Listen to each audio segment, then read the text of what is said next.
feriez-vous si, lors d'une séance de plongée dans le Pacifique, vous découvriez ça? Une immense cité en ruine d'une ancienne civilisation perdue au fond de la mer. Une cité que tout le monde semble avoir oubliée, où vous devenez le gardien des clés d'un savoir passé. Ce que vous venez de découvrir, ce n'est pas un bateau qui aurait coulé, ni même un trésor pirate. Non, ce que vous avez sous les yeux, c'est l'ancien continent de Mu.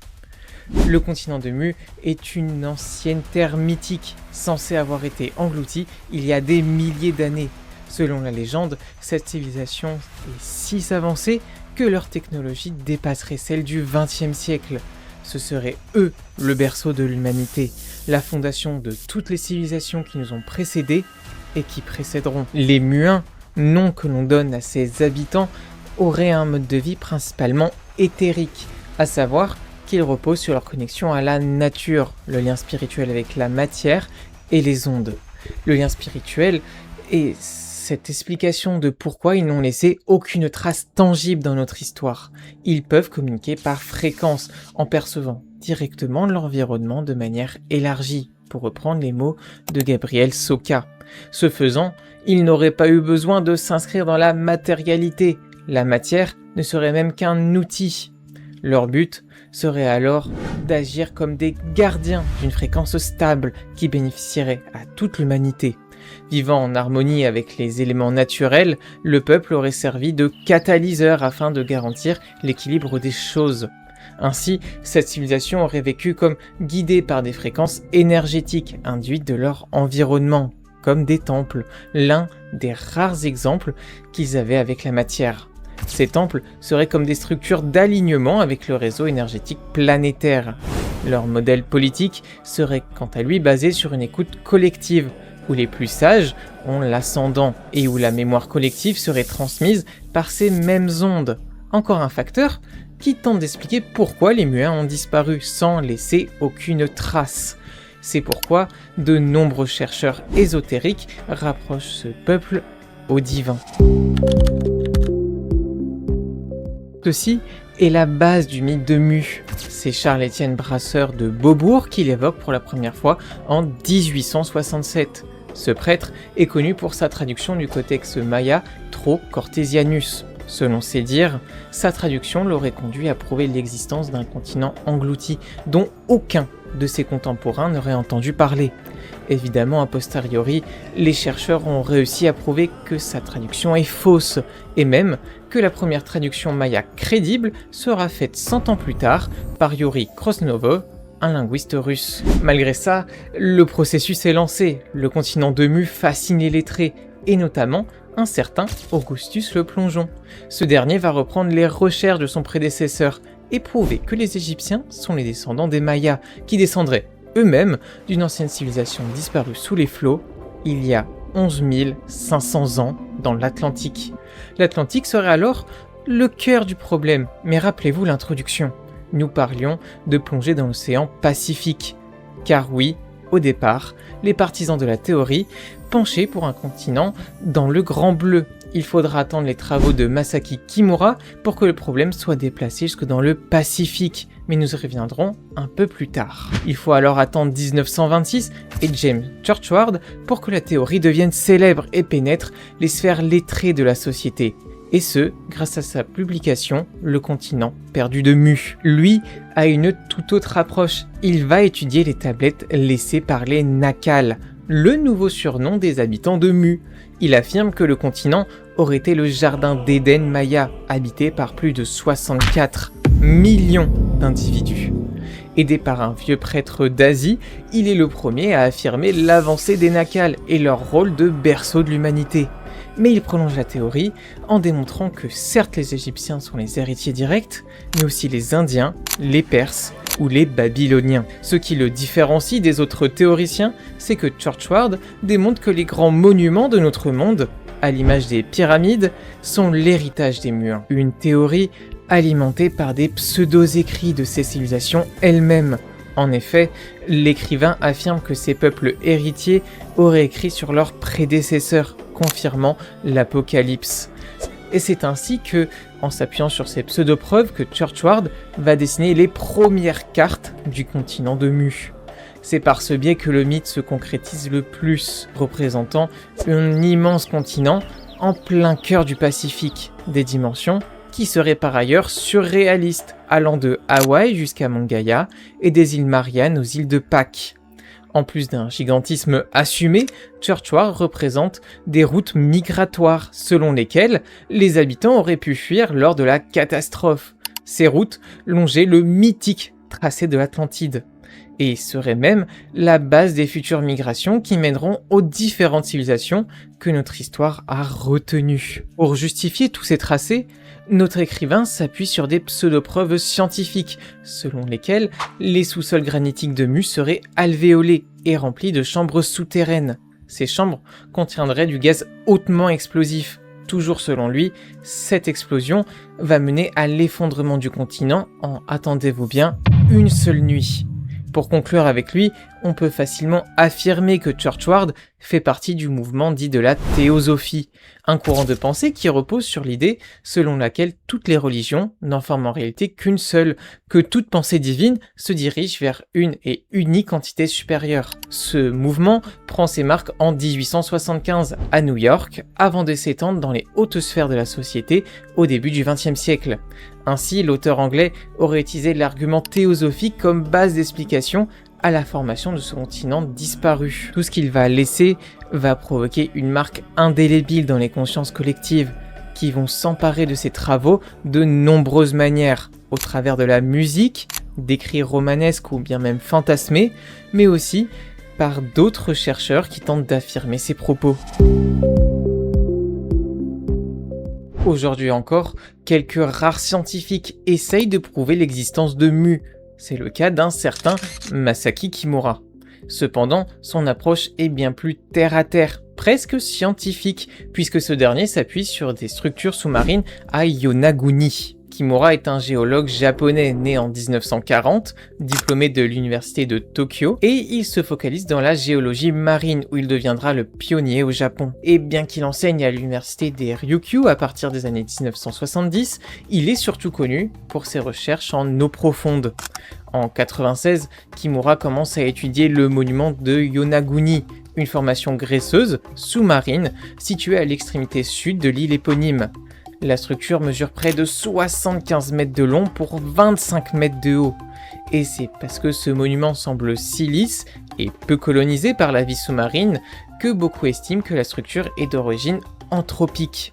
Bien que sa théorie se révèle évidemment fausse, il est le premier à offrir une véritable approche scientifique basée sur l'observation et l'expérimentation en conditions réelles, ce qui a donné un temps du crédit à son propos. Malgré ça, aujourd'hui, on sait qu'un tel continent ne peut exister. De même pour le lien entre les différentes cultures selon les archéologues et les anthropologues. Premièrement, pour le monument de Yonaguni, si anthropisation il y a, alors le monument aurait été bien moins conservé, sûrement plus petit aussi. En réalité, le site est une formation rocheuse datant de la première glaciation, lorsque le niveau de la mer était beaucoup plus bas. Ceci permettait aux êtres humains de pouvoir rejoindre les îles Ryukyu directement à pied, chose évidemment impossible aujourd'hui. C'est pourquoi on peut, en partie du moins, excuser notre cher Kimura. Les installations semblent si vraies, si humaines.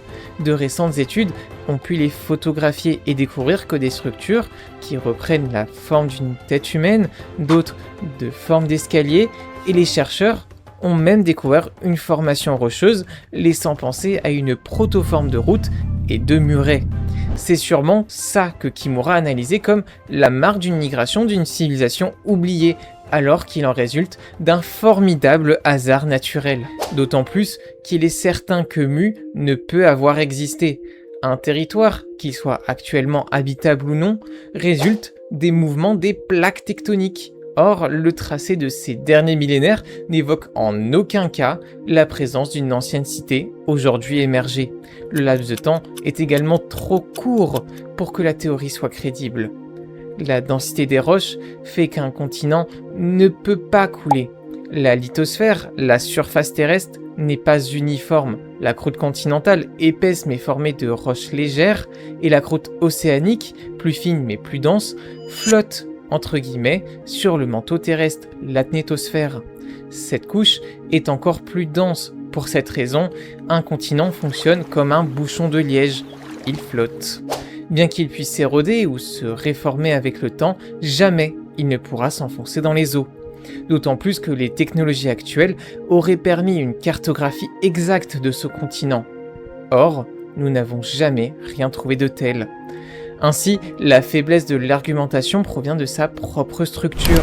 Une fois dans l'Atlantique, puis dans l'océan Pacifique, aucune de ces théories ne s'accorde ou ne dispose d'une base semblable et logique. Par exemple, les théories de James Churchward ne peuvent pas avoir de crédit scientifique. La base de son argumentation repose sur ses tablettes, rappelez-vous-en, mais elles n'ont jamais été retrouvées, ni même étudiées, si ce n'est que par lui-même.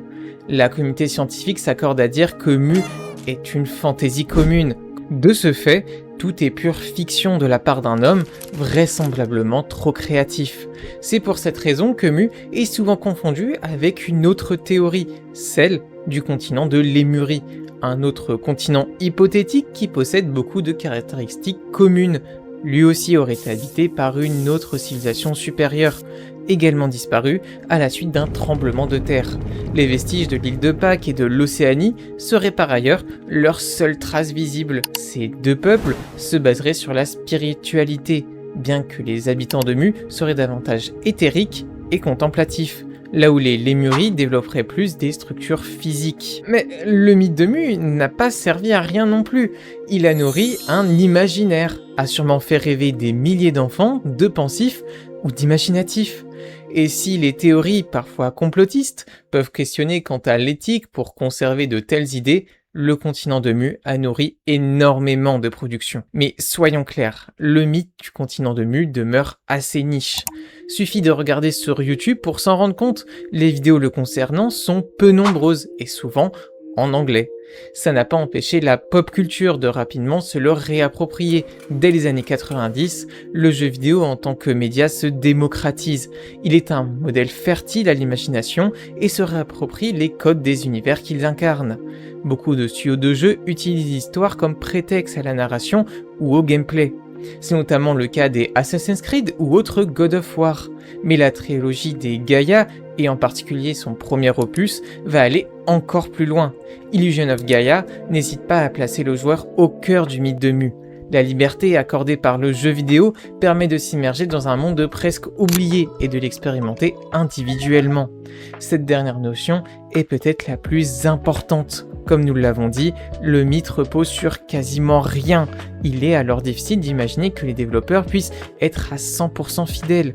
Ils vont alors eux-mêmes forger le mythe en créant leur propre vision du continent. Ils intègrent des décors comme ils le veulent, et c'est comme ça que la carte du monde nous présente des décors riches de plusieurs civilisations. Une architecture inédite provenant parfois directement des écrits de James Churchward. Ce faisant, Illusion of Gaia modélise sa propre vision du continent, parce que les codes du jeu vidéo imposent la création d'un univers cohérent et vivant pour fidéliser le joueur. Ça a pour effet de construire une nouvelle version du continent qui ne se base ni sur la superstition créative de James, ni sur la recherche de cohérence scientifique de Kimura. Non, comme le dit Alexis Hensler, le jeu vidéo est un art de la simulation et non de la représentation. Le but, in fine, est donc d'utiliser le terrain de jeu de la cité comme prétexte à l'aventure. Mais au-delà de l'univers vidéoludique, le continent de Mu s'inscrit dans le monde de la bande dessinée, et ce, dès les années 1960, grâce à Bob Moran et les Tours de Cristal, puis quelques années plus tard, au travers des mystérieuses Cités d'Or en 1984. Le 9e art présente Mu non pas comme une réalité géographique ou bien même historique, mais comme un héritage enfoui, bordé d'un imaginaire de secrets oubliés et de technologies perdues. Le plus souvent, ce sont des prétextes à l'intrigue, sans pour autant être au centre du scénario. On appelle ces séries des séries anthologiques, à savoir que les différents épisodes ne formulent pas un récit continu. En somme, ils sont tous plus ou moins indépendants. Le continent de Mu est souvent une sous-intrigue dans ces séries, qui disparaîtra 1 ou 2 épisodes plus tard sans jamais réapparaître. Mu peut être utilisé comme ressort narratif par le biais du fardeau du survivant.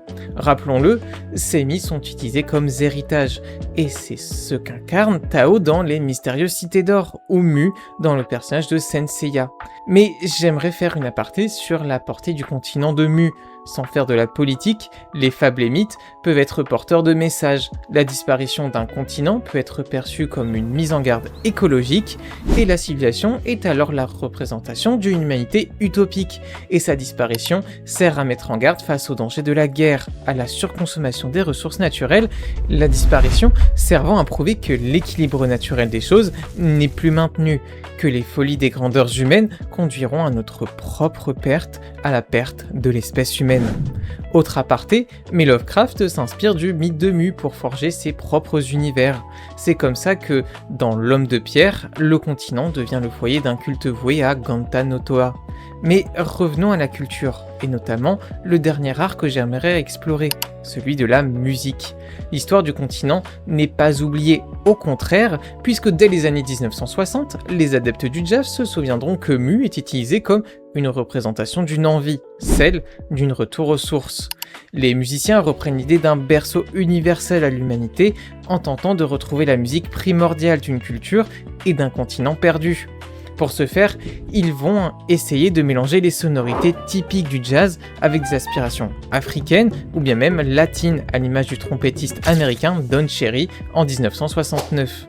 Le but, vous l'aurez compris, c'est de représenter le mélange de culture et la disparition des Muins lors du cataclysme. Plus tard, dans les années 1990, l'électropop remplit ce rôle. Le duo de The Stephen Ancient of Mumu, raccourci en The QLF, tire son nom de la trilogie littéraire Illuminatus, une trilogie ésotérique, satirique, où les anciens de Mu sont une faction occulte tentant d'infiltrer l'histoire. Voilà, j'ai fait le tour du mythe de ce continent disparu. Un mythe fascinant qui nous en dit beaucoup sur les courants tant littéraires qu'artistiques. Et bien que cette histoire demeure dans des cercles restreints, son rayonnement s'avère bien plus important. Le continent de Mu continue à vivre, bien qu'il persiste, parfois dans des dérives complotistes qu'il faut savoir éviter. Et vous ? Dans quel jeu, dans quelle série avez-vous entendu parler de ce continent pour la première fois? Dites-le moi et n'hésitez pas à vous abonner pour la prochaine enquête. Je vous remercie et passez une bonne journée.